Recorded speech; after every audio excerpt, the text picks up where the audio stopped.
Kia ora and good morning. I'd like to welcome everybody to the Economic Development Committee this morning.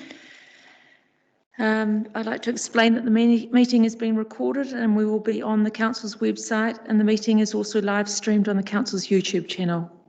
First off, I'd like to explain the health and safety requirements for the Council chamber, since there's so many people here today, which is lovely to see everyone. We do have health and fire and emergency procedures. So we do have fire exits, which are displayed with the green symbols on the doors. So if we do have an emergency, we will follow our lovely administrators out if we quietly just exit the building if we have one of those, but hopefully we won't. Also, when if councillors are asked to speak, they will say their names and they will use the voting devices before they speak.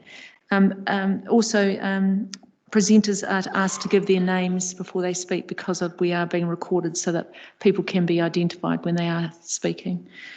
I'd like to call for apologies for the economic development meeting, please. They're on the screen, so at the moment we have got Councillor Beattie, Councillor Butt, Councillor Johnson, Councillor Rutherford and the Mayor for Economic Development. Does anybody else would like to leave that meeting? I think I've got a quorum, hopefully everyone else is going to be there. Okay, I'd like to move those apologies, seconded by Councillor Hancock. I'd like to vote on those apologies, please.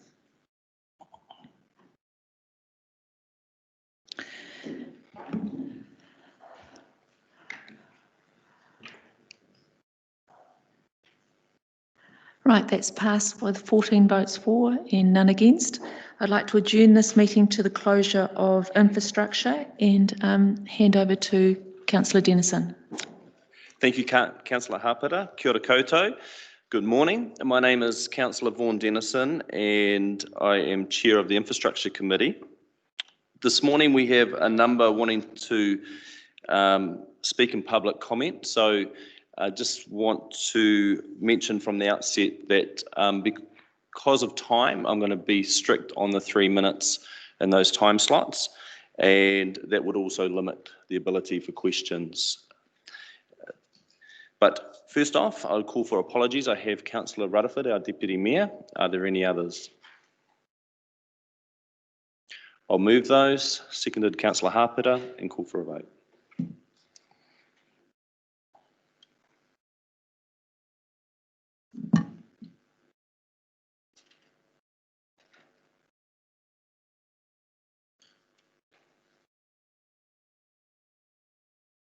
That is passed, 14 votes for and none against. Moves us on to item 2, which is notification of additional items, which there are none. Item 3 is declarations of interest. Are there any? There being none, I'll move into public comment and welcome both Maxine Johnson and Vince Lockwood to speak on item 7. Welcome. Are we going to use the time in here? Okay. Is there going to be lights or not? Is there going to be lights? No, okay. We'll just be. Welcome again, and the floor is yours. 3 minutes. Good morning. My name is Vince Lockwood, and my wife Maxine Johnson. We're here to discuss the proposed Summerhill Cycleway. We've already presented to the council, in our opinion, the lack of communication with the affected residents on the proposed cycleway, and that we're only asked to vote on 2 options, A and B, without giving the opportunity to give proper and fair feedback or put forward any other ideas. As Summerhill Drive is a main thoroughfare with 15,000 vehicles a day, we believe it would be more conducive to cyclists using a separated cycleway. This could be easily achieved by utilising the current footpath and widening it, and using the grass verge, which there's ample of. This idea has been used by several cities in New Zealand, including Wellington and Wanganui. Basically, I think if the council wants to do this, then do it right and future-proof the concept. And a separated cycleway is the way to do that. just out of interest, State Highway 3 through Wanganui has a functioning cycleway and car parking in place without a barrier. There is a school on the road, and there's a major high school just down the road. So if parking in Summerhill Drive is inconsequential, as according to the statistics we got through the agenda, then why get rid of it? The other thing to consider is, like, currently when we're turning into our driveway, when heading east on Summerhill Drive, we normally pull over to the left and wait for a break into traffic. With this new proposal, I'm not sure how that's going to work, because you're going to have a barriered cycleway on our left, and that gives the opportunity really for nose-to-tail accidents if we had to be stopping in the middle of the road. Now, that's the way I read it, so I'm not sure on that. The last thing I'd like to say really is that that people choose to live in a provincial city for the availability of getting in and out of their houses, be able to park, and not having to find side streets and such forth to be able to park in. And so basically that's our submission. Great. Thank you very much. Thank you. There won't be time for questions. Thank you. Item 7 will be heard probably later in the morning. You're more than welcome to stay. Thank you. Next speaker is Joanna Atkinson. Good morning.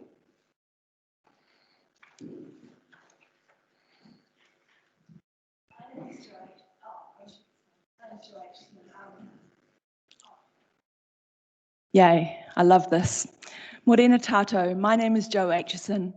So I'd like to acknowledge Mayor Grant Smith and Chair Councillor Vaughan Dennison and councillors. So I'm the initiator of the petition to complete the shared riverside pathway from Ashurst to Palmerston North.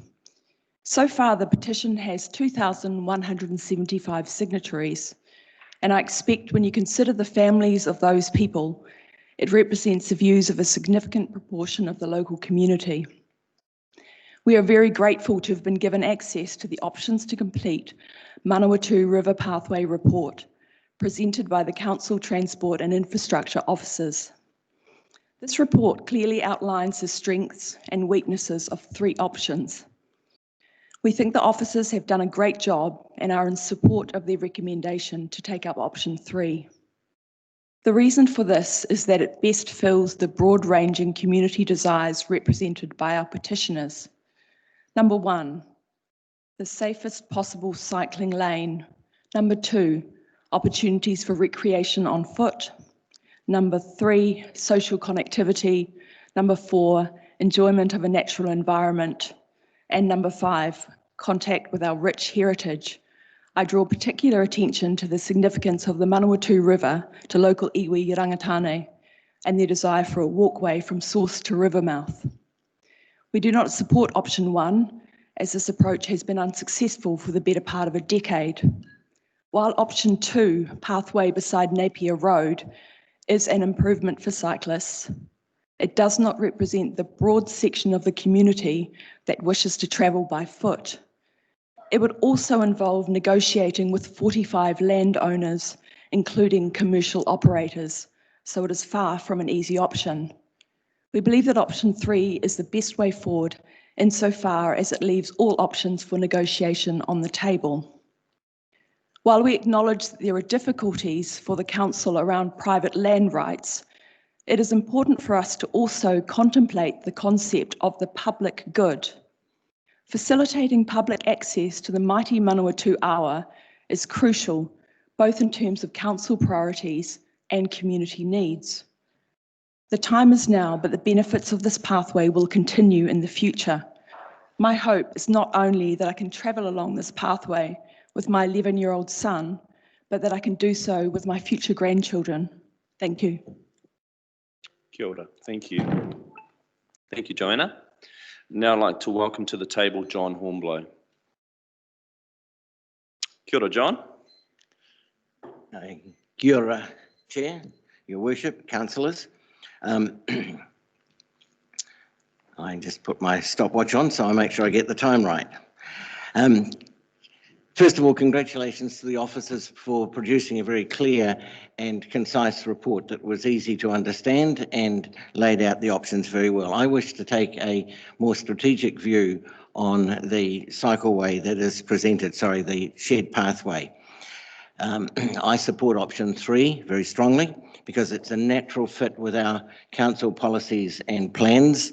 One of the 5 goals that you have all agreed to, and I agreed to years ago, is that we create a connected and safe community, and only option 3 supports that. Only option 3 will achieve that. Our plans in council speak of showcasing our natural diversity and also of getting more people walking, cycling, exercising. And again, only option 3 will achieve that. In addition, option 3 will enhance our council's plans around tourism because it will extend, hopefully, the Te Aroha walkway significantly and therefore create a real attraction for people from overseas and around the country. In terms of finance, $2.5 million is a small price to pay for decades of recreation that will significantly impact our people. The infrastructure budget items can be considered, but this will be a small cost for a great investment. Once it's in place, it will be there forever. It will be there long term. This morning, one of my teenage grandchildren asked me what I was doing, and I said that I was coming here and why I was coming here. And she said, I went along that track and then along Napier Road by cycle with some other people, and I was terrified.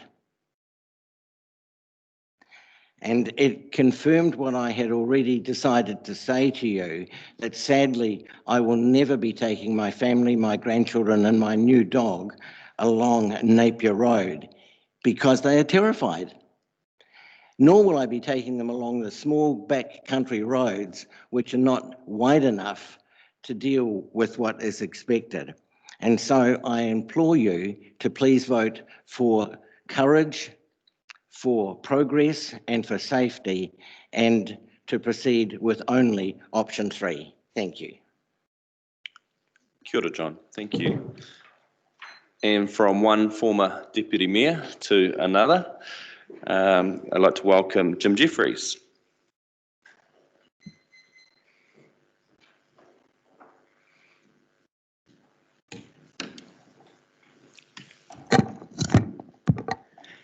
Yes, thank you, Chair Vaughan, and acknowledging Your Worship Grant and councillors, and thanks for the opportunity to say a few words here. It was interesting listening to Joe and John, and I think there were 2 particular points that I thought came through very clear from them. First of all, I'm in support of option 3, and I think you heard from Joe about what is the depth of public support that this particular project and through option 3 has. She's got 2,000 odd signatures, but out there in the community, there is an enormous amount of support for the ability of us all as citizens of this country to be able to walk along the riverside between Palmerston North and Ashurst. Walk, cycle, dog walkers. It's that recreational issue, and John's comments about the wider issues I think are very relevant. The other 2 options, option 1, I guess over many years I've been a little bit on the inside on that, and I felt a lot of frustration about it, the lack of progress over the last 10 years, and I think that is reflected out into the community. I've had so many people over the years say, what is happening with that? And I noticed in my last year on council that it all quietened. And I think I personally lost a lot of credibility because nothing had happened. And if you look at option 1, that is a nothing will happen option. And I think it's an obvious one to rule out. Option 2, it gets you there, but in a rather unpleasant way. this is destined to be a riverside path. And if you look at what the council and the city has invested in over the last few years, out to Linton, it's always been along the riverside, and that's what people enjoy. And I think that's what we'll deprive them of if we go to option 2. It's also a very unpleasant journey away from the river, out onto the main road and back again. John mentioned about his grandchildren. I certainly take my grandchildren cycling, and the very, very strong preference they would have and the pleasure they would get from cycling would be enhanced by a journey along the riverside. And that's what option 3 gives us. I just also, at this point, also say about the report, I thought it was a very easily readable report, and the journey to option 3 there seemed very logical. So yes, my support is for option 3, and I hope that's where the councillor's support lies as well. Thank you. Kia ora, Jim. Thank you. Now I'd like to welcome to the table Dr. Heather Knox.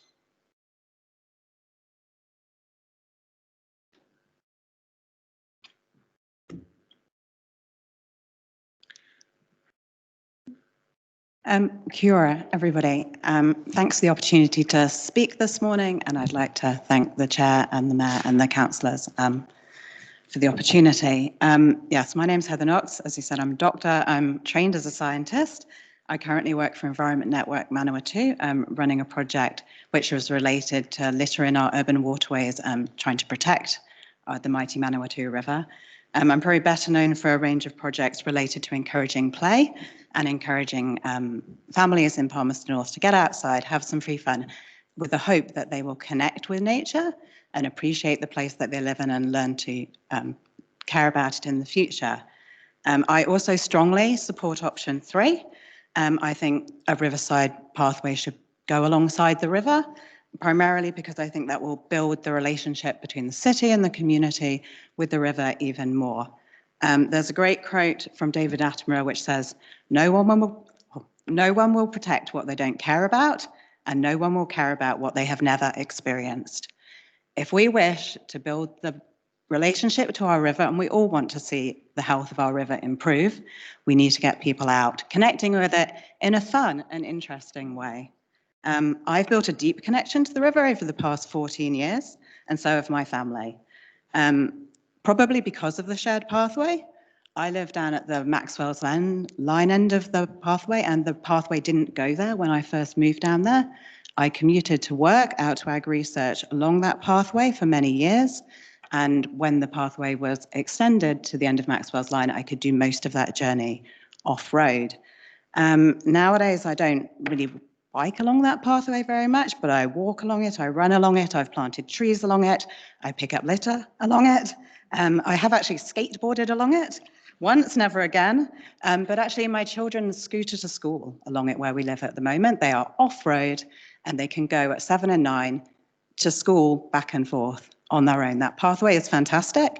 The new river bridge is fantastic. What's been achieved at my end of the river, and I've got that connection that I feel it's my end of the river with the river framework to date, has just encouraged people to come down there. There's been a real transformation at that end of the river over the 14 years that I've been in Palmerston North. This timeliness, the big importance is that children grow up fast. This pathway, we've been waiting too long for this section to be completed. We need to give these opportunities to all of the people in Palmerston North, not just the people who live close to certain parts of it. This pathway builds connections and it builds community, and it makes people proud of where they live. And I think that's a really important thing for this city. Thank you. Thank you. Thank you, Heather. And now I'd like to welcome to the table Bob Selden.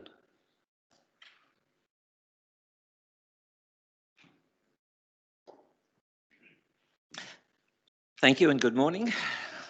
Thank you for the opportunity. Welcome, Chair and councillors and officers. I'm Bob Selden, resident of Palmerston North and soon to be of Ashurst. I'm also Chair of the Greasy Chain Charitable Trust. The trust is a body that is aimed at providing healthy exercise for people to try and reduce obesity and type 3 diabetes that are rife in our community. This morning, I just wanted to summarise some of the things that people have said to support option 3. You've heard from people such as Joe talking about the power of the people, the public good.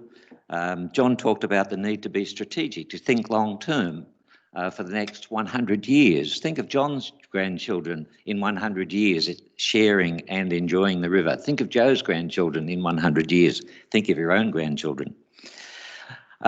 Jim spoke about the frustration and the support in the community, both on one hand, the frustration that nothing's happening and hasn't happened for the last 10 years. On the other, the support for the council and the officers to do something with this shared pathway.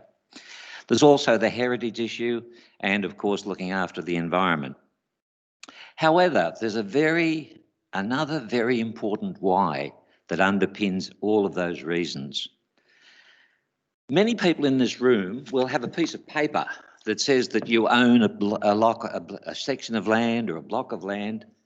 It's legal. But are we really the owners? No, we're the custodians. We're only here for a short time, and we are custodians of this land. So I'm asking you today to act as custodians of this land and to look at this shared pathway as being the way to go forward. As custodians, there's also a very important question that I'm going to ask you to consider, and it's a question that I've been asking my management students for the last 40 years. It took me 30 years to answer it myself, by the way, so I hope you're a little bit quicker than I am. And that important question is that what is the legacy that we are going to be leaving? What is the legacy that I will leave? What is the legacy you will leave? What is the legacy we will leave as a community? We are custodians, and what are we doing for the future generations? Will you, will I, leave a footprint that will be remembered by those who follow in our footsteps? Approving the shared pathway and making it happen may just well be the legacy that each of us in this room will have footsteps that leave for others to follow. What will be the size of the imprint of our footstep? That's the sort of legacy we should be thinking about. So councillors, officers, our custodians, I'm asking you on behalf of the community this morning to think about your role as custodians, to think about the legacy that you will leave. The Manawatu community, the wider New Zealand community, and all of New Zealand is looking to you to take this forward and to make it happen. What will be your legacy? Thank you. Thank you, Bob. I'd now like to welcome to the table Selwyn York, who is representing Environment Network Manawatu. Kia ora. Thank you. Kia koutou katoa. Greetings. Your Worship and Councillors, thank you for letting us speak. So my name is Dr. Selwyn York. I'm a business mentor, professional biotech advisor and professional director. I'm also a keen runner, walker, cyclist, and I personally love our local environment. I'm here representing Manawatu Source to Sea, which is a part of the Environment Network Manawatu, through my role as Chair of Green Corridors. With significant support from the City Council, yourselves, Green Corridors is rehabilitating streams and gullies on the ranges side of the river and, where possible, creating new pathways to enable the public to enjoy our environment. We can vividly see how our environment is improving through such activities and would like to see something similar occur on the western side of the river. Straight up, Source to Sea supports option 3. Why? The Source to Sea vision, our vision, seeks to create a network of biodiversity-focused initiatives, including sustainable business, activities and other nature-related activities that contribute to the biodiversity and benefits to the Manawatu catchment community. We can support this goal by extending a shared pathway alongside the river. We wish to bring our community to the Manawatu River and support the Maori of the river. The pathway would enable Source to Sea and other community groups to support enhancing the riverbank by plantings to increase biodiversity, enable access for better pest control, which benefits the whole of our environment, and creating new areas of access to the river for activities like family picnics and fishing.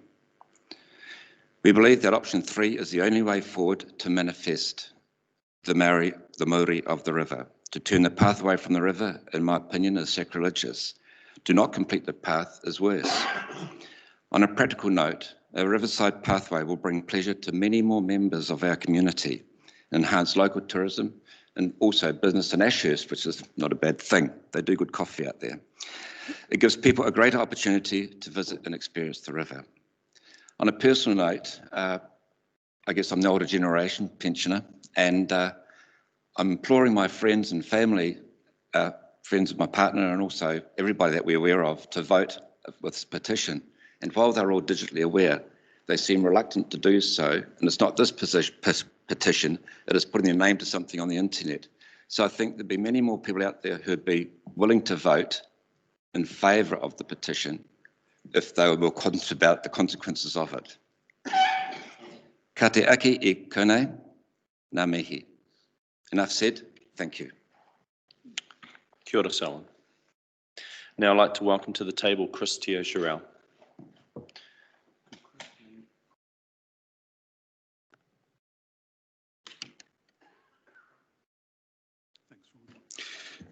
So I'm going to speak on two things: completing the Riverside Pathway and also making Summerhill Drive safe for all road users. Comments on the Riverside Path. Please focus on the critical part, i.e. that from Te Matai Road to Rokawa Road. Without that, everything else is of little or no value.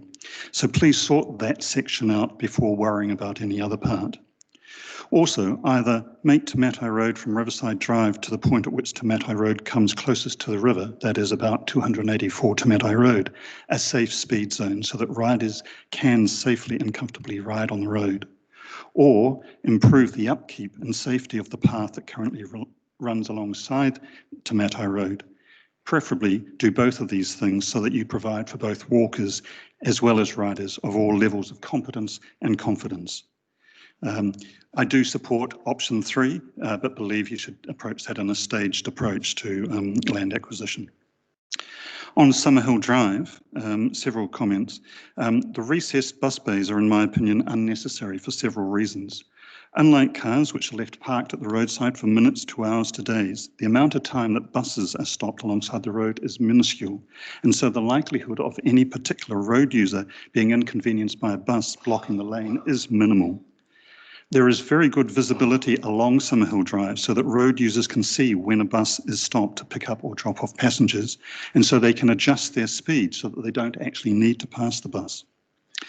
Remember, it is going to be the law very soon that road users will have to give way to buses to enable them to pull out from stops into traffic lanes, so there'll be some delay anyway. That law is only months away. Requiring traffic to slow and give way to buses is a good way to get traffic travelling at safer speeds. Making recessed bus bays removes this effect. And furthermore, bus bays could be installed later if they are still seen to be of value, so they don't need to be installed now. They account for the major part of the additional funding sought, and in these times seem to me to offer little actual value for money. Sorry, that surely isn't. No, carry on. Secondly, the flush median proposed in option A is unnecessary. Flush medians tend to increase traffic speeds as they create a feeling of greater width, resulting in higher travel speeds. Some drivers even use them inappropriately as passing lanes. College Street, along that section which has already been made safer for riders, doesn't have them, and it works really well. Traffic may simply have to slow down if some of it is turning into side roads. Slowing down traffic is the best way to make roads safer for everybody. Also, the lane widths proposed in both options actually are excessively wide. Those on College Street are 2.9 metres wide with a half-metre buffer and a 2-metre cycle lane. Now, there's good reason that it's 2 metres on College Street because there's 5 or 6 schools that's a major access road to. They don't need to be as wide on Summerhill, but they should be no less than 1.5 metres wide plus the buffer. Consultation. It was really good to see that various means were used, but there was one obvious one that was missed out, and that was a blinking sign on the road somewhere. so that people like me who actually use that road would have seen it. Yeah, I encourage you, whenever there is consultation, please put a sign at the site of whatever change is about to take place. Finally, road markings indicate that the proposed cycle lane is a cycle lane and they are essential. Without it, the cycle lane has no legal effect. I've raised this point in connection with College Street. I raised that back in March, and still there are no cycle lane markings on the road surface. And that is probably why we still see cars driving in and parking in the cycle lane on College Street. So please make sure that when whatever is done, that is also done. Thank you. Thank you, Chris. That concludes our public comment.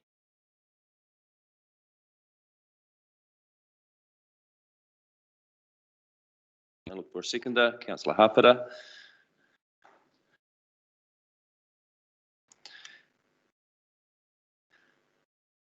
And call for a vote. There's no discussion, just call for a vote.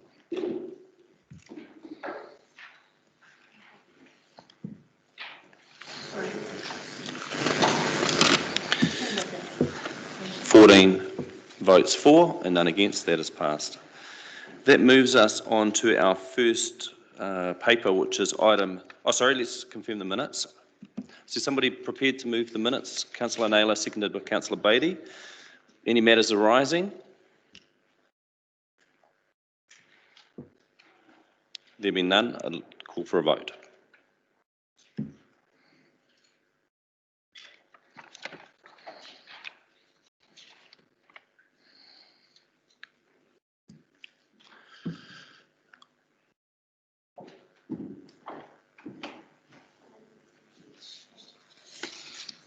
That is passed, 14 votes for and none against. I'd now like to welcome Robert Van Benton, Manager of Transport and Infrastructure, to present the options to complete the Manawatu River Pathway report from Ashurst to Palmerston North. Can I mention for all members and for the public and those listening online, there's also an associated Part 2 paper on this item, and it may very well require us to move into Part 2 if there's questions from members. And the reason for that paper being in Part 2 is the information is necessary to be withheld to enable local authorities to carry on without prejudice or disadvantage negotiations. And so that would be unfortunate but quite necessary. So we'll deal with that if need be. But the floor is yours, Robert, and to introduce any other speakers. Thank you, Mr. Chair. As mentioned, my name is Robert Van Bentum, the Manager of Transport and Infrastructure. I'm joined by Simon Eggers. He's the Project Manager who's been working on the current stage of the Ashurst to Palmerston North pathway. So I just wanted to sort of, I suppose, set the scene a little bit in terms of the pathway and its context and the options. So just a couple of slides here for the presentation. So just in terms of where we're at in the city with Riverside Pathways, over a number of years, councils completed more than 10 kilometres of Riverside Pathway on the city side of the river, and more recently successfully constructed 9 kilometres of pathway on the Rangers side or Massey side of the river, as well as constructing the new Te Aroha pedestrian and cycling bridge linking the two. Officers also recently have concluded work around taking back responsibility for the area of land near the confluence of the Mangoni and the Manawatu rivers. So we are now uniquely poised, I suppose, to create the link between the Mangoni shared path and the Manawatu River path. However, what remains essentially, as is sort of indicated in the diagram here, there are 3 outstanding sections which remain to give effect to a full Riverside pathway linking Ashurst and the southern end of the city. 2 of those sections have on-road alternatives at the moment. So the third, there is no connection. So where to from here, and you've heard a reference made in the report today by a number of speakers. We essentially have three options we've put in front of you. One is to continue to negotiate and engage. Our officers have successfully incrementally secured small sections of that remaining alignment. Council has purchased small pieces of land and is still discussing with a number of parties. But in effect, because of the, I suppose, position with three major landowners, we're unable to complete those connections. So there isn't really any confidence at the moment that if we continue to negotiate as we have been, that we will actually reach any point of delivery. The second option really, I suppose, essentially is around the third and largest gap, and that essentially says, well, we're abandoning the idea of completing a riverside pathway and we're looking at an on-road path connection. So this would be separated from the road, if at all possible. Certainly along Napier Road, there would be a gap between the state highway and the path, but it would cross, a significant number of private access ways and businesses. And the third is the alternative also talked about, which is about exploring the options under law that council has to seek to secure the land in some way for the preferred alignment. The first, the plan up on the screen here indicates the sort of three sections. The one in the most southerly section is a short section across a block called the Leg Dun block.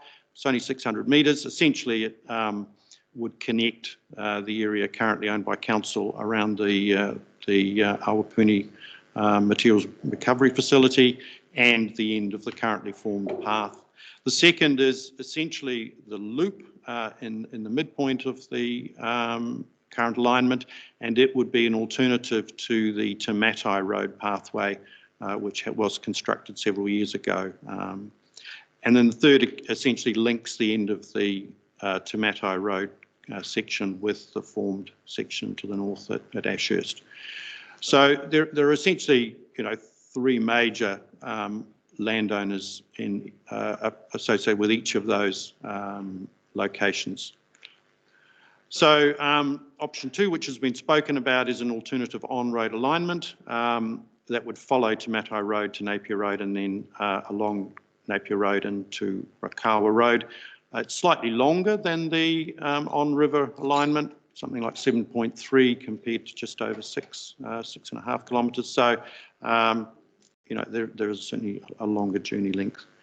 And then really the third option really is, I suppose, the recommendation from officers that we look to pursue in alignment with the objectives of the council have set out to, construct this on-river pathway. So really, there's really not a lot more that I wish to say, really. Happy to answer some questions. There are some additional, more detailed matters which are discussed in the Part 3 report. Probably in relation to some of the detail of that, I'd defer any questions later on. So Yes. Happy to take questions.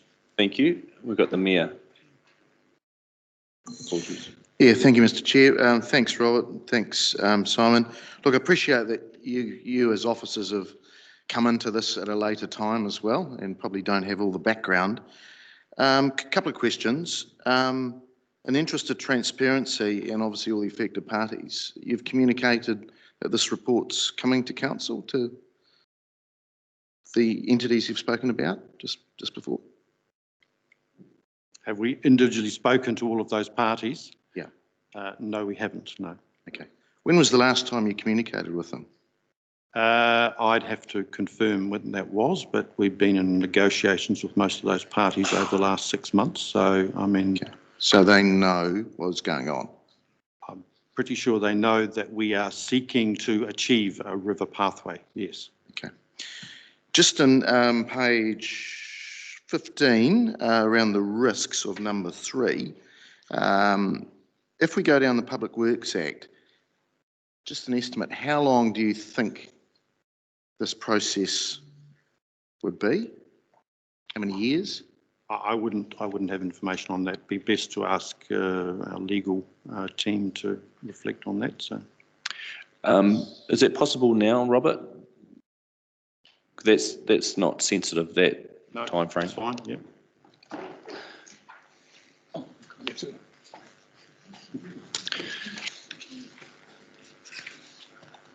Good morning, everybody. So the formal process would begin with a notice of desire to take the land, sir, and after a notice of desire to take land is sent to the affected landowners, there's a minimum of 3 months after that needs to be waited before you can take the next step if further formal negotiations don't result in a sale. And that next process needs to be completed within 1 year. So let's say a notice of desire was sent tomorrow, then the process would need to be completed within 15 months. Okay. And Nick, in your opinion, likelihood of success of this, because we assume that Public Works Act, it's all good, we take the land, we attempt to take the land, but actually it doesn't always work, does it? Well, no, it doesn't always work. I'd be very reluctant to try and put a percentage figure on likelihood of success, because I simply can't do that really before we've begun down the pathway, so to speak. I think the council's got a pretty solid case in terms of its objectives, and provided that the procedure for taking the land is followed from here on out, and the council gives due consideration to alternatives, then I would say the council has a strong case. Just one further question, Chair. Again, in that same paragraph, it says there is the potential expanded delay if we cross accretion land. Is it, so that's to do with horizons, is it? No, accretion land refers to a legal doctrine where landowners can argue that their land naturally follows or follows a more natural boundary that isn't reflected in their property title. So in this case, there's property out there along the pathway that has property title that doesn't align with the way the land's been used or align with the river boundary. So my understanding is that part of the river pathway goes along what's called accretion land, meaning it's not under property title. So the discussion of accretion in the report probably refers to, well, it does refer to some of the, I wouldn't call them complications, or some of the technical details that need to be worked through as we go through this process about making sure that the accretion land issues are worked through. And I think it's fair to say that those are technical, and they require a little bit of attention from your advisors, whether that's legal advisors or the people who are doing the process with the council. So that has the potential to add a little bit of time to it. Okay, thank you. Thank you. And for the recording and the public record, that's Nicholas Jesson from CR Law. Sorry, Chair. Thank you. Thank you. Councillor Johnson. Thanks, Mr. Chair. Thanks, Robert and Simon. My question is around the bundling that's kind of been done in this report of the 3 sections. So we've got 2 sections of pathway between the city and Ashes, but the other section that you've referred to, that's sort of between the city and was downstream of there. So my understanding from the petition is that it's the focus between the city and Ashurst that's the overriding kind of issue, rather than the Lake Dunblock side. So is there some reason why you've decided to sort of bundle all 3 together rather than just focusing on the city to Ashurst side? Yeah, they're bundled really, if only to illustrate that the same problems are occurring at all three locations. All three could be done individually, essentially as individual processes. So we're really just, making, I suppose, looking to make you aware that there is an opportunity to give effect to a full river pathway by addressing each of these individual locations, whether you choose to do them simultaneously or whether you went to wait with one and do another ahead of the other is really your call. They don't need to be, they're not wrapped up because remember the process with each landowner is an individual process, so they're not dependent on one another. So okay, that's what I wanted to establish, if there was some perceived advantage in, okay, so that's fine then. Thank you, Chair. Thank you. Councillor Dingwall. Thank you, Mr. Chair, and thank you for this report. I've just got 3 questions today around, I suppose, clarifying a couple of things. So firstly, have we consulted with iwi on this?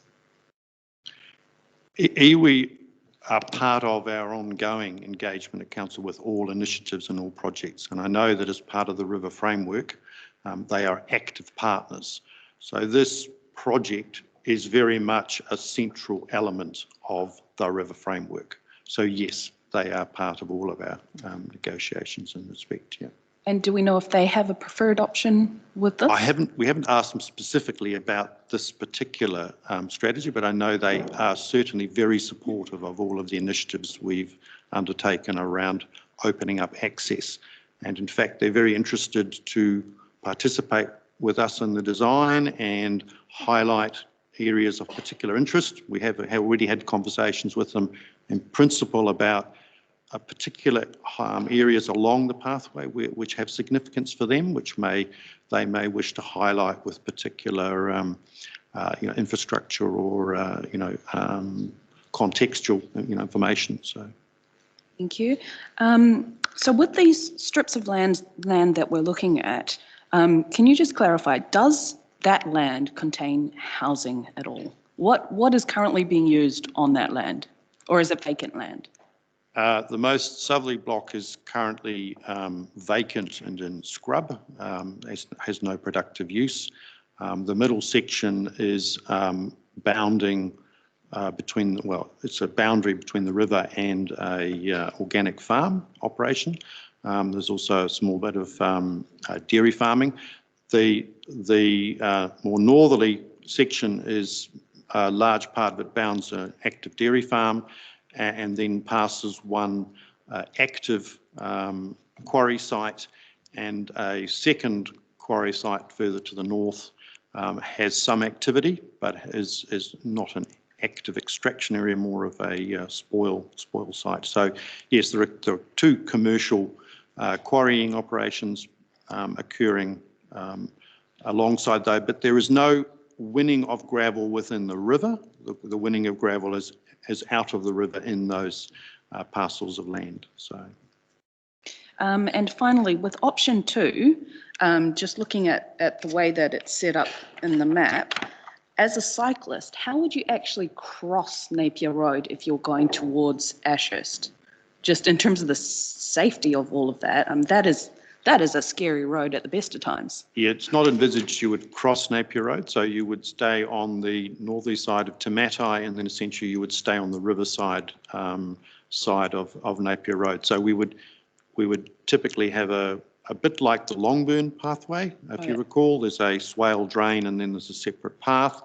But in order to construct that, we would need to acquire land from the neighbouring landowners to give us sufficient width to build that separated pathway. So, in fact, the same land would be the same landowner in many cases as we're trying to acquire from the other side on the riverside. So, it'll be similar conversations. So. Right. Thank you, that's very helpful. No further questions. Oh, sorry. Councillor Hapeta, question. Pardon me, sorry? Sorry, I thought I was in the queue. Oh, okay. Your floor's yours. Sorry, just a question around having a staged approach. One of the people that commented talked about having a staged approach. How would that work? I think if I recall, the reference was really to whether if we were targeting each of the three suggested locations, the priority should be given to the section from the end of the Te Matai pathway north. And there'll be no disagreement that that's certainly the bit that practically, would effectively give us the linkage. But officers do not believe there's any reason why you could not proceed with the other two as well, because essentially they would give us the more complete riverside pathway experience. So they don't need to be mutually exclusive. They could be done in parallel. So. And second question's around going on to productive land. I just want to know your views on using productive land for a pathway. Well, I think the thing to bear in mind is that we're talking about the margin at the edge of the river between the existing property. So there already is a fence between the existing productive property and the river. There might need to be some, adjustment of that fence location, so there would be a small strip that might be lost. But essentially, we've done a similar exercise on the Massey side. We've essentially, pulled back a little bit on them, and really the loss of productive land is quite small. The main conflict point really for the landowners is around the impact on their potential quarry operations and some of the health and safety issues around that. So that would need some work in terms of separating obviously recreational users from those activities. But talking to farmers about taking productive land away is quite a big deal. Well, yeah. I mean, obviously there is some impact on the existing activity. Yeah. Okay, thank you. Thank you. Councillor Barrett. Thank you, Mr. Chair. Come into the queue late. Just to follow up that point around, I guess, staged approach. To me, that kind of raised some alarm bells, just in that potentially we might end up sort of advancing on one but failing on some other points, and therefore not delivering the overall benefit. And just wondered if you could comment around any risk there around, for instance, if we got from the end of Te Matai Road through to Rakawa Road along the river, we would then have technically a connection, but we wouldn't actually have the full riverside experience delivered. And so I'm wondering if there's potentially a risk around staging and going after one section versus the other. Well, I suppose Council already made the decision to build the Te Matai pathway as a way of achieving some, extension to at some point in the past. So, we're certainly advocating the highest priorities to connect from the end of the existing on-road pathway to Ashurst, but we would advocate you would also pursue the other two elements. But yeah, there's always a risk. Obviously, you achieve the the key goal, which is to connect to Ashurst, but without bringing the pathway truly along the river in all elements. But again, they can, because the landowners are different. These things are they're not dependent on one another. They're exclusive, mutually exclusive. So you can pursue all three, I think, and if you don't succeed with the other two, well, you have a slightly suboptimal outcome, but you still have a pathway. So. Thanks. So to be clear, though, option 3 is to pursue the riverside alignment for the full distance. Yes, essentially to pursue those independent processes with each of those three sections. Yeah. Great. Thank you, Mr. Chair. Thank you. No further questions? Just doubly checking. Thank you, Robert. Thank you, Simon. Is there somebody prepared to move the recommendations? Councillor Johnson, seconded by Councillor Barrett, and open it up for debate and comment. The floor is yours, Councillor Johnson. Thanks, Mr. Chair. I think, speaking personally, this has been a source of frustration that we haven't been able to finish this pathway since coming onto council 4 years ago. And lots of questions have been asked about it, both publicly and behind the scenes, but there's been no progress. And it's taken really pressure by the community to bring this to the council table. And so for that, I'd just like to say thank you very much to Joe and the people who've signed the petition, and also the people who've taken time to come in and comment today.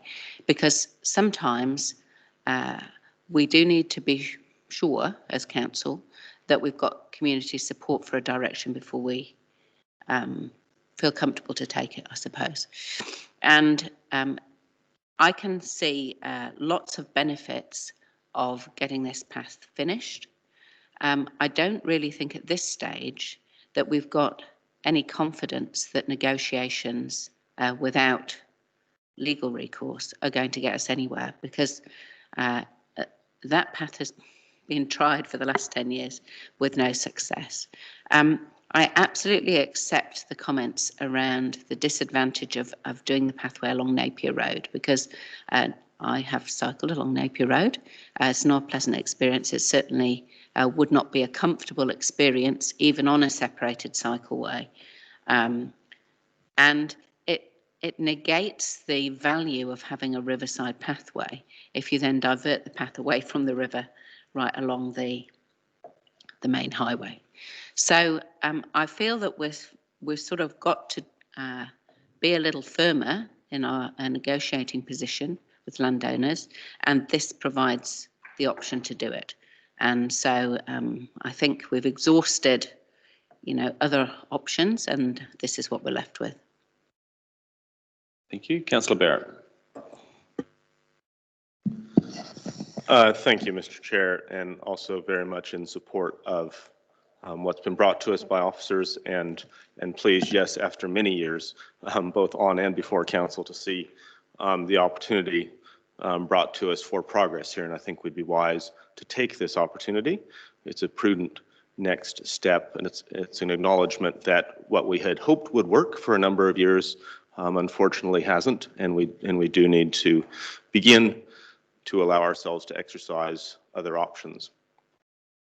We tend to get a bit, I think, zoomed in and look at a particular patch here or there. Making this connection will actually see us have the opportunity to have a shared path recreational experience that will stretch from Longburn in due course all the way to Woodville. Connections in from Fielding, connections in from Linton. My hope would be that in due course we actually end up with that being the spine of a coast-to-coast recreation and tourism facility. So there's actually quite a large opportunity that gets unlocked by making this sort of decision today. We've seen with the recent expansions of shared paths in the city, build it and they will come, absolutely. And I think too, for people that spend some time on those paths,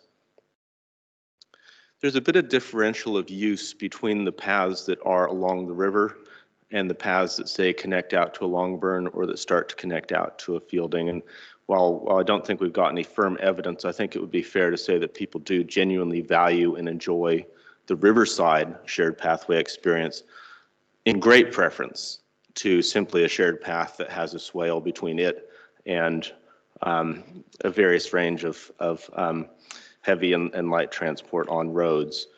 To the community, through you, Joe, and to the many thousands of supporters out there, y'all have been exceedingly patient, and thank you for that patience. But thank you also for deciding to exercise your voice and your rights and bring this to us, bring us a diverse range of public comment. It's helped us, I think, today to see it through a number of lenses to understand the full range of benefits that are there.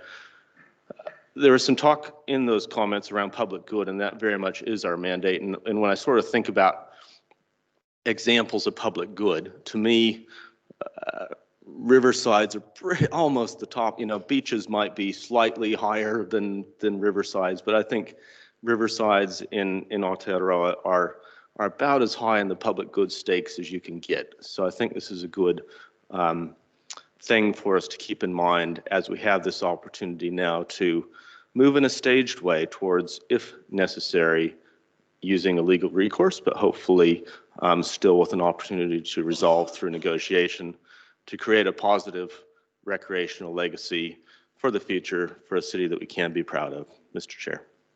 Thank you. The Mayor. Thank you, Mr. Chair, and thank you to the speakers. I think we all I don't think anybody around the table disagrees what everybody's trying to do. I suppose there is probably some disagreement with the sledgehammer approach.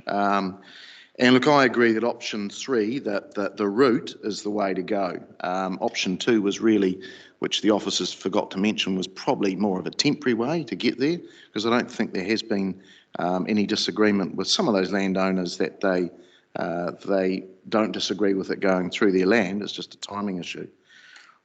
I suppose I've been on the receiving end of a Public Works Act in a previous life, and it's not a nice experience. Your property rights, everything's just stripped away from you, and it's a blunt sledgehammer to achieve an outcome. I accept that it may be needed, but after all conversations have been had, and I'd have to say, unfortunately, and calling one of the landowners, they have not been spoken to for months. So, I understood that this was happening, and we were talking to people. We may not get to a consensus, and that's when the sledgehammer may have to come in. But I would like to explore all those options first. I know there's new officers, and it's been a revolving door. I'm probably myself and maybe the acting infrastructure manager, the only two here that probably know the full story of what has gone on in the past. But as I said, no discussions have been had. It is people's property rights, and we've got to talk to them first. To not even give them an understanding that this report was coming, I think is really poor. They are affected parties. We go on about consultation all the time. So I think one final attempt needs to be made. And look, if it doesn't work, this is where we probably need to go. But I really would implore officers, and maybe that does need the CE and the Mayor, to make one final attempt at speaking to people. We all want the pathway to go ahead, and I just, there's two sides to every story, and I think the lack of communication from our side has added to this as well. So, yeah, thank you. Thank you. Councillor Dingwall. Thank you, Mr. Chair. I just want to draw your attention to page 15, paragraph 1.1. Council has been actively working with landowners on both sides of the Manawatu River to construct a network of shared pathways for walking and cycling to connect Linton, Longburn and Ashurst with a premier city and regional recreation and commuting facility. This work has been a centrepiece of the Manawatu River framework and the desire to reinvigorate the community's engagement with the awa. And once completed, in combination with the shared pathway alongside Te Ahu Aturanga, this will be the longest contiguous shared pathway in New Zealand. That statement says it all. We have a plan that will benefit our city for generations to come. We could have the longest contiguous path in New Zealand. That would be amazing. It would be another reason for people to say just how awesome Palmy is. And just like He Ara Kotahi, there were some people who didn't like that idea. But we know that now thousands of people visit that bridge every week, all year round. With this project, we have huge public support. We have tried to negotiate with landowners for 8 years. We've seen the petitions. It's been in the local papers. It's time to take action. Let's build the path. Thank you, Councillor. Councillor Bowen. Councillor Bowen, sorry. Sorry, I couldn't hear for all the applause. Thank you. I don't think I'm saying anything different to most of what's been said before, but just thanking the community for coming and making their voices heard in this regard, and I think giving us some confidence, if it was needed, that the community supports us taking a stronger position on this. I noted with interest that, according to my diary, 7 years ago, last week, I went to the opening of the Ashurst Bridge to Rakawa Road section of the Manawatu shared path, and I was quite a new councillor at the time, so the glacial pace of council work was not quite apparent to me at that stage. But I think if you'd said to me 7 years ago at that opening, when we excitedly cut the ribbon and cycled down to Rakawa Road, then turned round and cycled back again, that 7 years later we'd still be cycling down to Rakawa Road, turning around and coming back again. I would have been surprised that council hadn't been able to secure the rest of that connection over that time. And so I think it has come to a point. I hear the Mayor's concerns about the sledgehammer, but actually for me, this is about giving us a strong negotiating position that hopefully will enable negotiations to be successful without needing the sledgehammer. But I think actually we do need a strong position to start that negotiation again from. And I really hope it doesn't come to the Public Works Act, but if it does, then it does. And I think that's the decision we're making today, and I certainly support that because we need to unlock these options. And other members have spoken about the power and the benefit that this project brings to our region, but we won't get there if we're putting people alongside the state highway. So this is where we're at. I feel that this is the right decision for today to strengthen our negotiating hand, and let's see it happen. Thank you. Councillor Hapeta. Thanks, Mr. Chair. Again, I think the people that have come in and commented today, well done on what you have said to us, and well done on the petition, Joe. Great to get the 2,000 signatories. I am against doing a Public Works Act process. I don't think it's the right process for this. I do agree in this pathway. I think the pathway going from one end of the city to the other end of the city is the right thing to do, but I just don't think this process is the right way to go about it. I'm not that kind of a person that likes to take land off people, and that I don't think the sledgehammer approach is the right approach. It's not the way I think. I don't think not talking to the landowners first is not the right way to do it. So I can't support it for that reason, but I do agree with the pathway. I do think it should be done, but I think talking to the landowners first is the right way to do it first before we go straight to this approach. Thank you. Any other councillors wishing to speak? I'll just make a couple of comments. I think this is a long-held desire for the city to have a connected riverside pathway. I agree with one of the comments that if we go with option one, that's the nothing will happen option.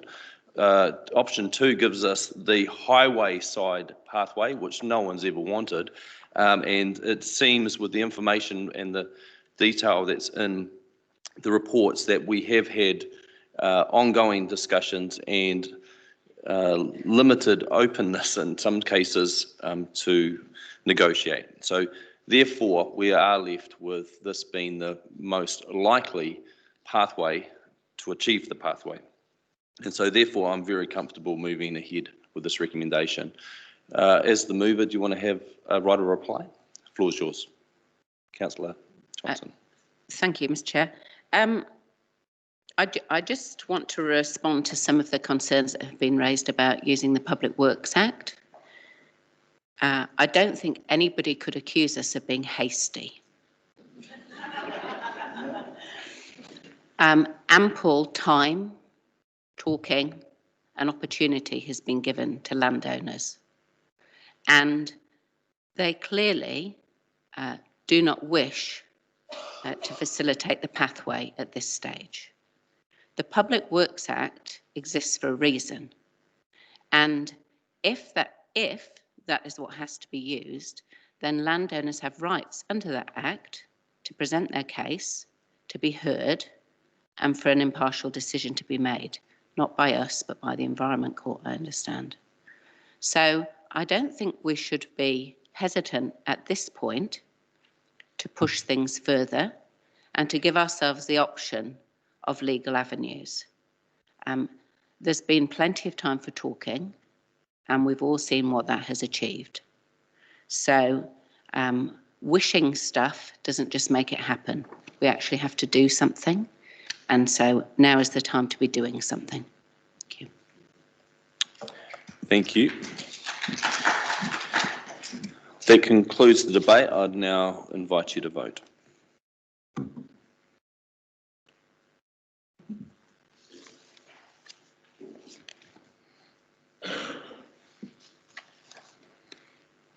That is passed 12 votes for and 2 against.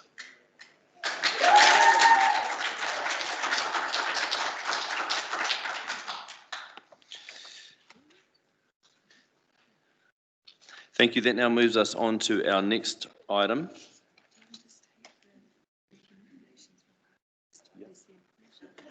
Okay. Just in relationship to that item, as there was no questions for part 2, I'm happy to move the recommendations in the part 2 report if there's no discussion. Is there somebody a second? Councillor Bowen, and invite a vote.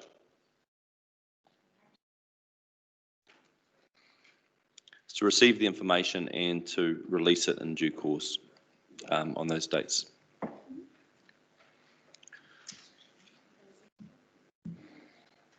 So, Mr. Chair, do we get an opportunity to speak to that part 2?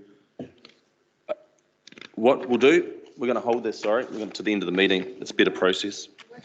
Yep, we'll leave that. It's been moved and seconded, but we'll retain it. If there's comment, we'll move into part 2. Yeah, please. Yep. Yeah, there's some stuff that needs to be discussed. Okay. Thank you for the option.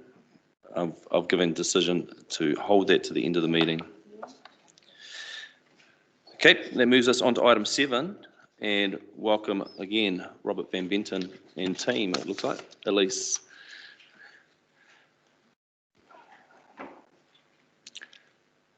Welcome. Thank you, Mr. Chair, councillors. Again, Robert Van Benton, Manager Transport and Infrastructure, and I've invited Elise Mufflock, who's the Project Manager for the Summerhill Drive cycleway upgrade. So really, this is really reporting back to you after on the outcomes of the engagement and consultation on what were 2 concept options that we went out to the community with. You've heard some feedback today about the process, and I think probably officers will recognise that you know, there was an opportunity maybe to do some lengthier and more extensive engagement, and we've taken that on board, and certainly in future cycleway projects we will have quite discrete involvements with an engagement phase followed by a wider community consultation. But essentially we went to the community with the 2 alternatives, so option A and an option B. So option A essentially was around removing parking on the, what are we talking, east? Both sides. Both sides of the road, indented bus bays, but retaining a median in the middle of the road, so allowing vehicles to pull to the middle if they're turning into residential access ways. It does include indented bus bays, and it includes some provision for indented parking to mitigate the effect of lost parking. So, and then option B essentially retained parking on road.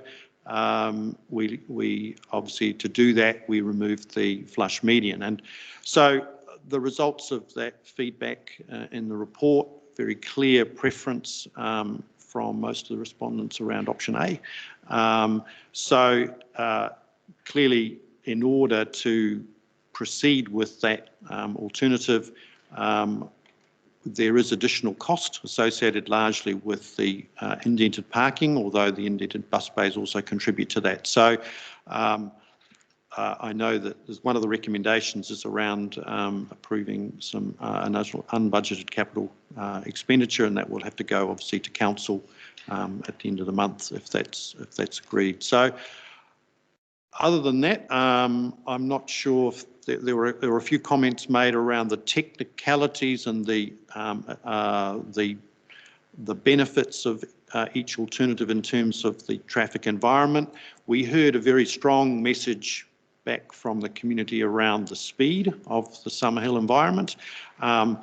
That's not something we can address directly through this project, but we'll take that forward in terms of the wider work we're doing around speed limits across the city, and also look at maybe other mitigations in that corridor.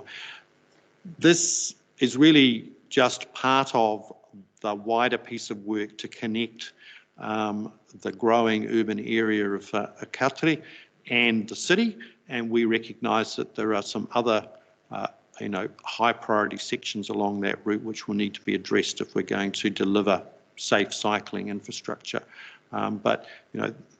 This is one area that we felt we could address and we could deliver in the short term.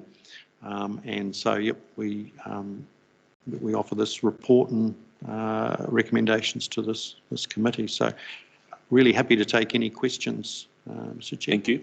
Thank you. The Mayor. Was that from previously, was it? Okay. Councillor Bowen has a question on this report. The floor is yours. Thank you, Mr. Chair. Thank you, Robert and Elise, for bringing the report. I just wanted to follow up specifically on some of the comments made in public comment. So about the bus bays and the comment that those could be unnecessary with the change of law that was referenced. I just wanted to seek your comment on that, or if there was an option, and there was an option particularly raised about delaying that install to see if they were required. So any comments on that specifically? I think, separate. I mean, the matter of the law is really around the obligation and courtesy. I mean, you'll know there are many road rules, but people's compliance with road rules can be rather inconsistent. So just because suddenly we need to stop for buses, if there's no culture of doing so, I think it will take probably some time before we'll get maybe high levels of adherence to rules. But essentially, the best practice is by allowing the bus to pull out of the traffic lane, we give the cyclist the opportunity to pass safely without them being in conflict with vehicles. The problem with not having a bus bay is essentially you now force the cyclists to pull out into the active traffic lane around the bus. Yes, the point is well taken, the numbers of bus movements are small, but it literally only takes one bus encounter with a cyclist to have an accident or a fatality. So I think, officers' belief that it is good design practice in what is a high vehicle number thoroughfare. It has large numbers of vehicle movements, particularly during the peak periods in the day, and we would expect the numbers of bus movements to increase over time as well, as it becomes a key part of the network. So there is an opportunity for a small saving, but as I mentioned, most of the additional cost is associated with the indented parking, not so much with the indented bus bays. So. And then also comments made about the flush median, and I noted that was strongly supported through the consultation. So, yeah, look, I mean, there is evidence, yes, that if you don't provide a place on the road corridor for cars to pull off, then essentially, vehicles are slowing. Obviously, you will slow the general environment. Again, I think to compare College Street, which is more of a local collector road with a lot of, activity, with Summerhill, which is much more of a thoroughfare or an arterial, I think maybe is unhelpful. I think we need to treat Summerhill as very much an arterial, so we should be having more efficient and more steady movement of traffic, and I think a flush median allows for that to occur so safely. So, but yeah, look, I mean, I'm sure there will be opinions on both sides. Yeah. And the last point I just wanted to follow up was the comment made about there was no sign on the road, which absolutely there wasn't. But in your report, you talked about posters that have been put around the place. So. So we put posters up at the shopping centre up there. We also sent out to schools, biking authorities. I believe we also had a sign up on the eyesight. It's on the big eyesight poster. So there was a poster, just not up at Summerhill on the road. But I did quite like that suggestion that we should be putting a poster where work is planned to go ahead to say that a consultation is ongoing about this piece of infrastructure that you're currently using. Is that something that we can take back to our consultation team? Yeah, look, there's nothing to stop us putting a sign up around specific locations around consultation. I mean, we generally put signs up when we're constructing a project, obviously, but this is really, early stage engagement. Yep, no, perfectly possible. Okay, thank you for that. Thank you, Thank you, Councillor Naylor. Thank you, and thanks for the report. Just a few questions. The costs outlined in Table 3 on page 37 include 84,000 for line removal and new markings. I've noticed that the paint has recently been put on the road up in Summerhill. Are you aware of how recently that's been redone? Yeah, we actually repaint all of the lines in the entire city every year. So, but yeah, you're right, probably an opportunity not to have painted them maybe if we were about to implement the project, but yeah, they're sort of, I suppose their activities running a little in parallel with one another. So generally paint wears out after a year. So, I mean, depending on how quickly we go ahead with this project, yeah, there'll be a little bit more paint to be removed. So, okay. Yeah. So with those projects, do the people talk to each other about? Absolutely. I mean, our preference is not to remove paint. Our preference is to coincide or resealing projects or, so we use the maintenance budget to augment or offset any capital new projects. But unfortunately, if there's no work planned in a particular location, then, potentially we do have to do this sort of, removal. One of the options is to reseal, sometimes that may well be a more cost-effective solution. So we'll just seal the strip along the cycleway and then remark it so we get the benefits from additional wear. So, yeah. Okay, just in terms of the consultation material, was there any information provided about the difference in cost of the two options? There wasn't in any of the booklets and everything, I believe, but at our drop-in session, we did kind of highlight which one was more cost-effective than the other. Okay, and just in terms of the recommendation, the second recommendation to approve a budget, an unbudgeted new program. In the past, sometimes we've been needed to consider an unbudgeted item. There has been consideration of other budgets that are perhaps underspent to offset that. I'm just wondering if there's been any consideration of that in terms of looking to find some or all of that from other existing budgets. Yeah, no, good point. There are two things going underway here. So the additional budget that's being sought is for unsubsidised expenditure. So this wouldn't attract NZTA subsidy. So one of the issues we have is that there are very few programs which are in that category. So most of our programs around cycling and walking and transport attract subsidies. So it wouldn't be possible to take savings from sort of a subsidised program and apply it to an unsubsidised program. But secondly, in fact, there'll be a number of reports coming to Council at the end of this month, which will actually be looking for some more budget in the transport space. All of our programs are fully committed, if not over-committed. So at this stage, there's no identified savings available to apply to this particular program. And just a couple more questions, if that's okay. Just moving to page 38, bullet point 5.8, it talks about the reasons why this won't attract NZTA subsidy, and it says that the provision does not contribute to safety. And I'm just wondering if you could elaborate on that a little bit. If we're spending all this money supposedly to improve safety, but if NZTA's view is not, it kind of reads as if NZTA doesn't believe that it is contributing to safety, and I'm just wondering if you could give us some clarity on that. There is no blanket determination from NZTA that they wouldn't fund mitigation or parking mitigation for cycling initiatives. They are open to things like where you might need parking around schools or businesses, which are part of the routine activities of those land uses.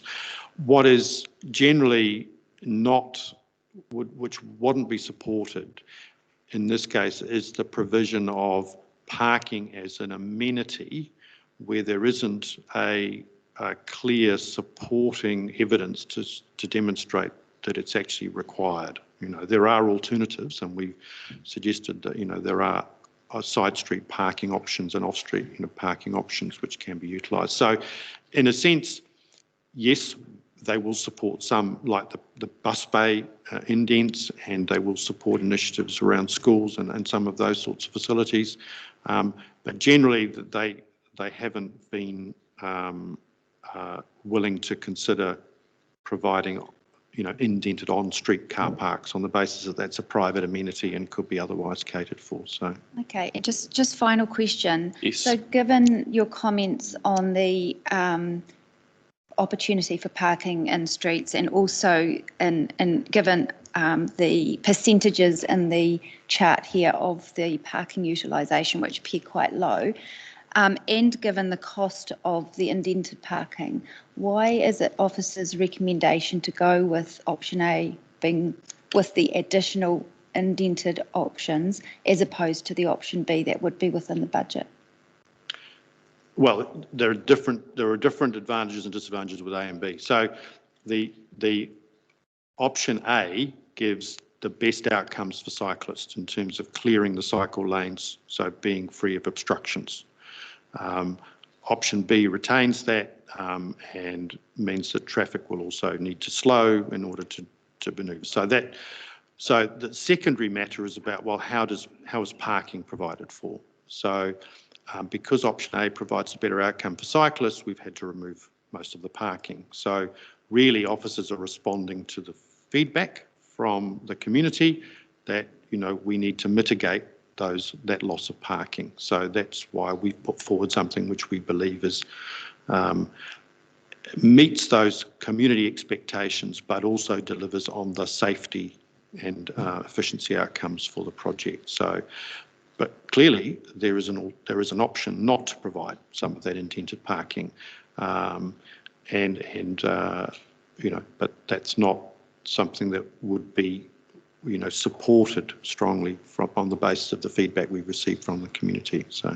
Okay, just can I have one final question? This is the final question. Yeah, sorry, I know I've had a few, but given your comments, my understanding from the report was that option A would lose more parks than option B's. Yes. 117 versus 65. Yes. So option B would still be more parking? Yeah, available? option B retains on-street parking, but because we retain on-street parking, we retain the conflict of cars with cyclists. Okay, so we have a poorer safety outcome for cyclists. I mean, that's really the key reason why we're promoting A. Okay, thank you. Thank you. Councillor Barrett. Thank you, Mr. Chair, and thanks, Robert and Elise. Car parks, indent car parks, seem like they're now going for $18,000 each. And I do recall when we started out College Street not so long ago, I think they were going for about $5,000 each as the initial conversations. So could you just take us through why they're now at 18,000 and help us understand that a bit? I don't recall they were ever at 5,000. In fact, I think our budgeted price was 25,000. In fact, my team who now construct these have got that down to about 18,000. So actually we're delivering them for less, I think, than we originally budgeted. So yeah, so maybe there's some confusion in earlier reports, but no, we've pretty much been budgeting around 25k. I think for the College Street, I recall I sort of budgeted about 400,000 or 500,000, I think, and we're looking at about 20 odd car parks being delivered. So the cost really... That's fine. Yeah. I think that's answered that question. Thank you. Suppose the other main question I have, well, probably two questions.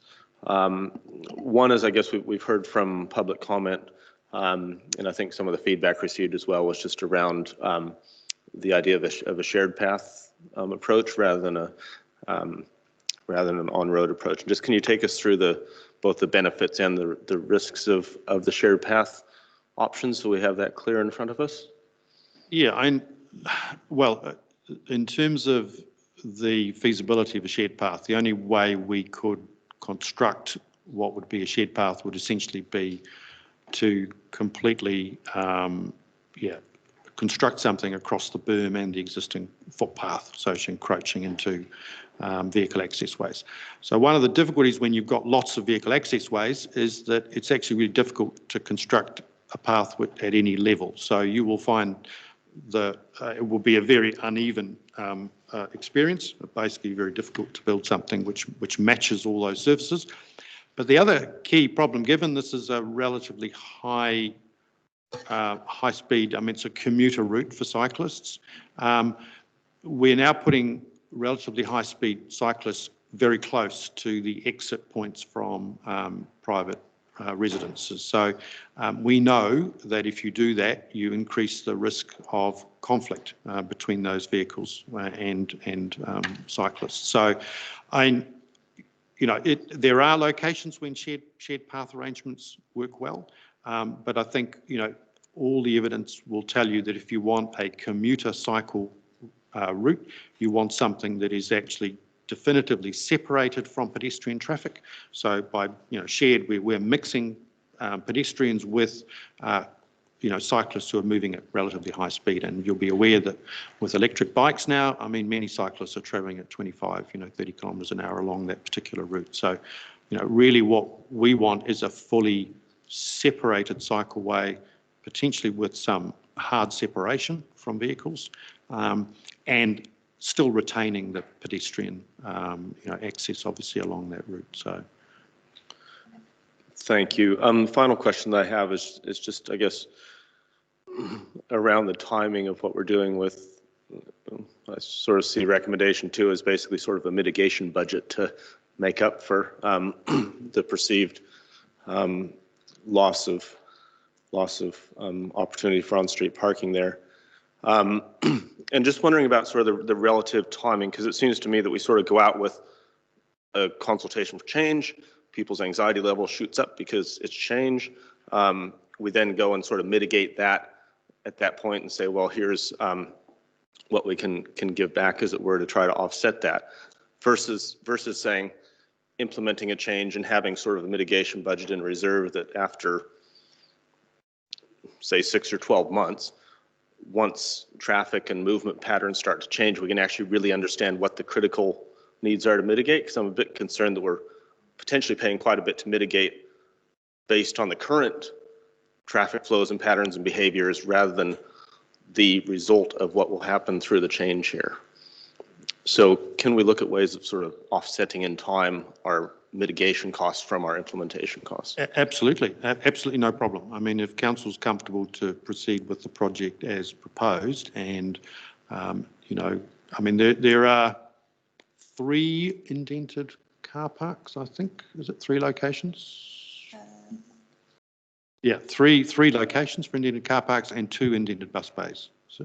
So we proceed with the indented bus bays, and more than happy to, reflect on the parking impacts.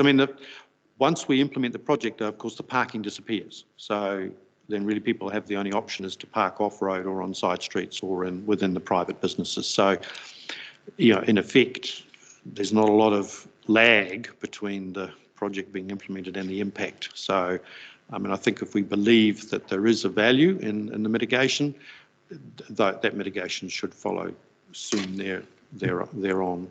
Okay. The particular project. So. Thank you, Mr. Chair. Thank you. Councillor Petrinas. Thank you, Mr. Chair, and thank you, Robert, for the report.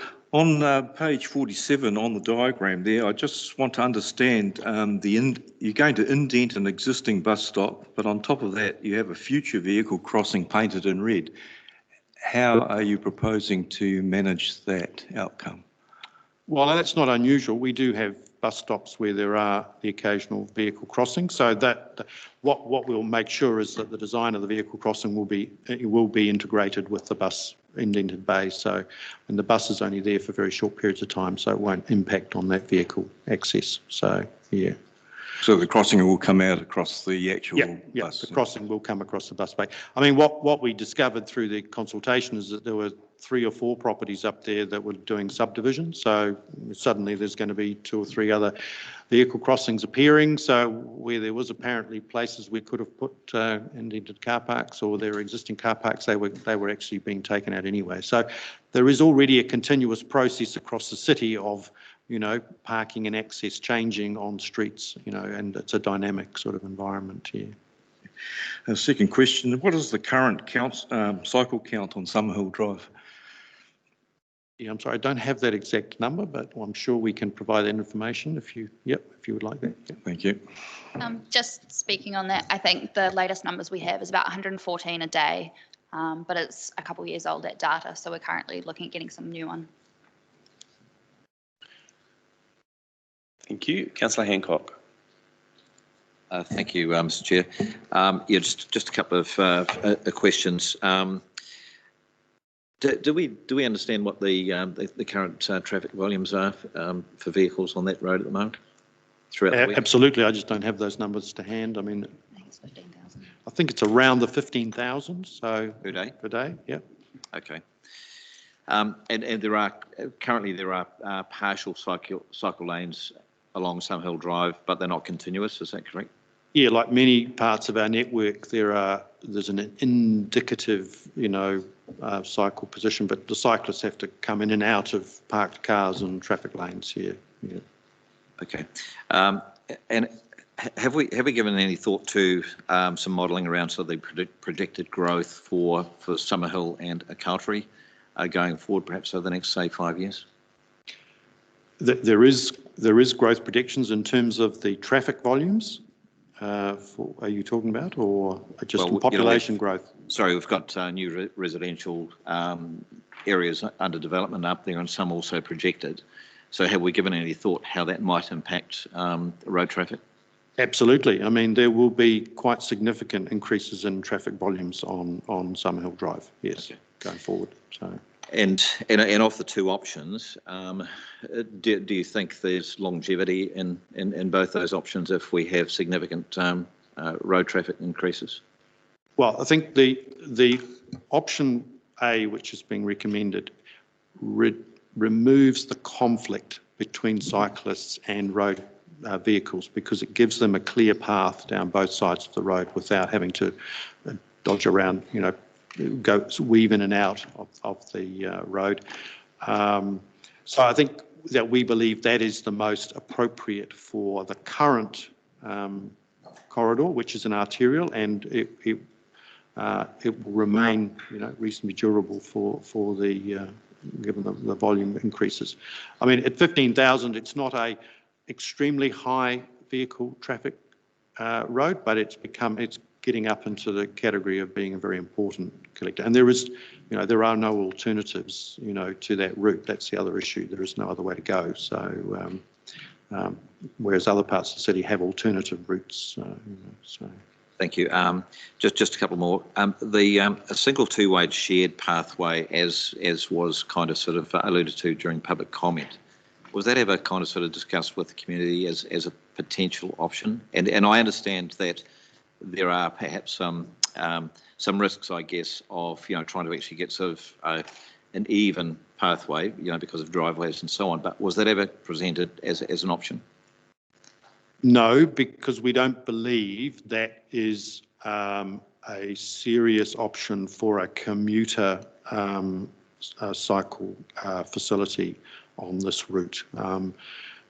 Shared paths work well where you can, where you're looking at recreational spaces, where you've got mixed use, and you know, where you know, there are opportunities for pedestrians and other people to share the space. You've seen we already have quite a lot of conflict with our riverside share paths, so you know, this is a dedicated, will be a dedicated key cycle route if we're going to get people, you know, commuting as an alternative to driving the vehicle. That requires having a high quality separated route where they're separated from pedestrians. The other problem with creating a two-way shared path is you've then got all the transitions of getting people on and off from one side of the road to the other. So, I mean, that creates a whole lot of other challenges, you know, on what is already a busy corridor. So, you know, that's lots more conflicts, I think, you know, potentially. So, no, it was not a serious consideration in our design optioneering, no. Okay, thank you. It does appear to work in overseas, but I'll leave that perhaps for comment. So right at the end of the report there, paragraph 9.2, you actually then sort of discuss if council does not approve this, then of course there is an option there for deferment to another time. So I guess what are the implications of deferment? Well, essentially, you know, we will fail to progress the urban cycling master plan vision that council has. So, and it doesn't make the problem go away, and it will continue to mean that the suboptimal, unsafe arrangements we've got at the moment for cyclists continue. And given the growing number of cyclists and you know, and the conflicts with the traffic, those are going to continue. I mean, I'd expect, you know, we will get, you know, suboptimal outcomes, potentially some, you know, negative, you know, accident experiences. But yeah, so I think we do definitely need to improve what is a busy, high-use corridor and provide better safety outcomes for our active transport users. Yeah. Great, thank you very much. Thanks. Thank you. We've had plenty of questions on this to officers for clarification. We've got 3 more speakers, and just mindful, just to be more, to consider what questions we're asking. Councillor Beattie, Councillor Meehan, and then the Mayor. Thank you. Thank you, Mr. Chair, and thank you, Robert. Robert, question on 6.4 about the 2 car parks between the landscape yard. Are they critical to that business?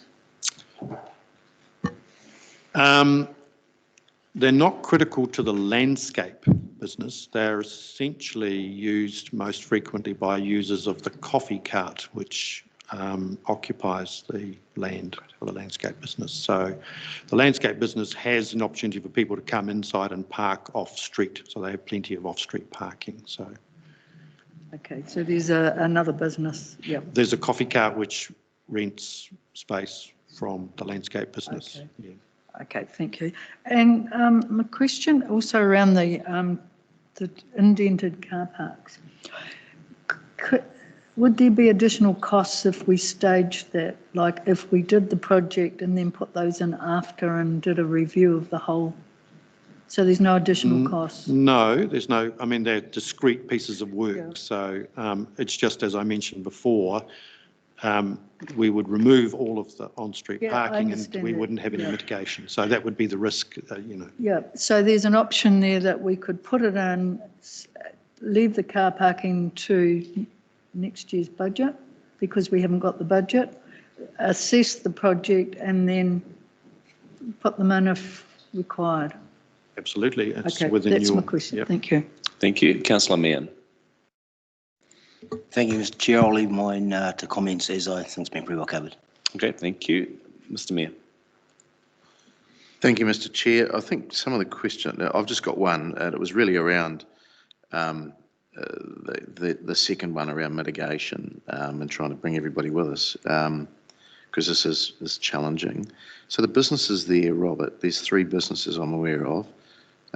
One, the coffee place, couldn't really operate if there wasn't an indented park. Well, unless the customers chose to park off-street inside the landscaping business, which might be an option. So, yeah, I suppose that could work if they'd push their way on past perhaps some others, but that are there for the landscape business. But anywhere else they could park? Yeah, I mean, on the opposite side of the road, there is a slip lane if they're coming from town. But if you're going into town, putting a double yellow line down there, they would have to pull off essentially into into the landscaping yard. So Okay. we have had an application from the landscaping yard for an exit access way, so an dedicated entry and exit, which might facilitate traffic to come in and out of that business. Yeah. Okay. Okay. Thank you. That concludes the questions. Thank you to both Robert and Elise. Is there somebody prepared to move the recommendations? Councillor Barrett, I'm happy to second. What I'm suggesting we do is adjourn now for a morning break because there seems to be an interest for members to speak on this item, and we'll reconvene at 11. Thank you.